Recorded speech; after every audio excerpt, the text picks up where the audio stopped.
Mr. Ngiam Thao Dong, NUS Pro-Chancellor, distinguished guests, graduates, ladies and gentlemen. Thank you for inviting me to share this amazing day with you. And on behalf of all the hostelites out there, thank you proud parents for allowing them to move back home with you today. Standing here looking at all of you in the auditorium today, I now know what author J.K. Rowling must have experienced when she gave her commencement speech. Because not only has NUS given me such a great honor this morning, but the fear and nausea of having to stand up here and give this address has actually made me lose weight.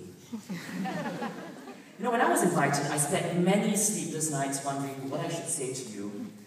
So I decided to ask my sister Dilys, who gave a commencement speech in 2008. And her reply was, "You can say whatever you want." Great help there. So when I cast my mind back to my very own graduation, when I was seated where you are right now, well, actually not, because this place wasn't even built yet. And I tried to remember the messages I learned from my commencement speech.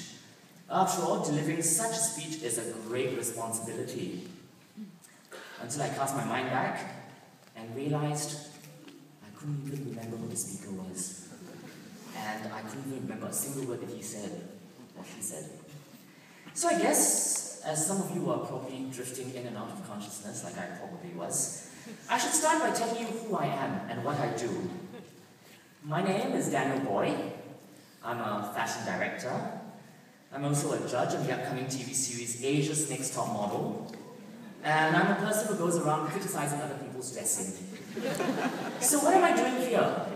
And how did I end up graduating from such a prestigious institution and ending up in such a frivolous job?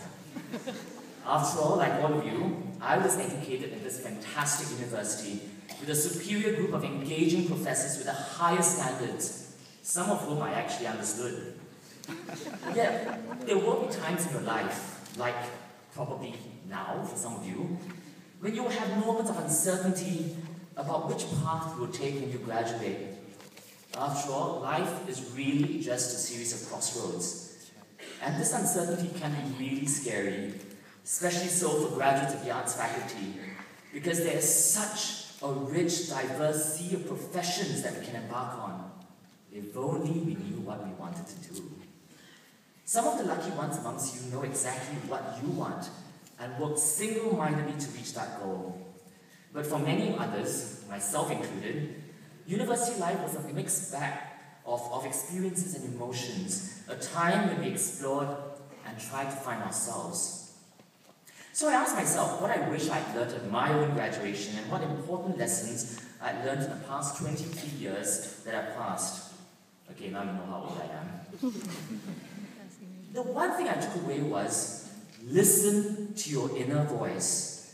After all, and I quote the late Steve Jobs, you have to trust in something. Trust in gut, your destiny, life, karma, something. Because believing that the dots will connect down the road will give you the confidence to follow your heart, even if it leads you down the well-worn path. And that will make all the difference. I believe most of us are here because we're passionate about the subjects that you chose to read. And hopefully we can find an industry that excites us and that we can be intensely passionate about. 3 years ago, I was invited by the faculty to address the freshmen at the orientation. Actually, I think it might have been you batch. And I shared with you my experiences on how to survive campus life. I think I spoke about how I spent too much time in the arts canteen and not enough time at lectures, and how I had a knack for just simply passing exams. I thought then that I'd mastered the art of bullshitting my way through exams, but many years later I came to realize that bullshitting will get you through that one test, but it's passion, it's love, and it's a whole lot of hard work, sweat, tears, and inner belief that will lead to success. Success in exams, success in your career, success in life. Hard work will lead to success, but it's passion that will keep you going. However, I'll be lying if I said that passion alone was the key to career success. Be realistic. Being interested in something and excelling at it are two completely different things. Once you graduate and are out of this protective shell of the university, let your passion and skill drive you. And if you should fail, it's alright. Walk away having learned from that failure, and it wouldn't have happened in vain. It's all right to be afraid of fear and rejection, and don't let this fear prevent you from taking chances. Because if you don't, you will spend the rest of your life wondering incessantly about how things could have turned out if you did. And in the course of work, if you are bogged down by deadlines, if you face hurdle after hurdle after hurdle, remember, things will always get worse before they get better. So don't lose faith.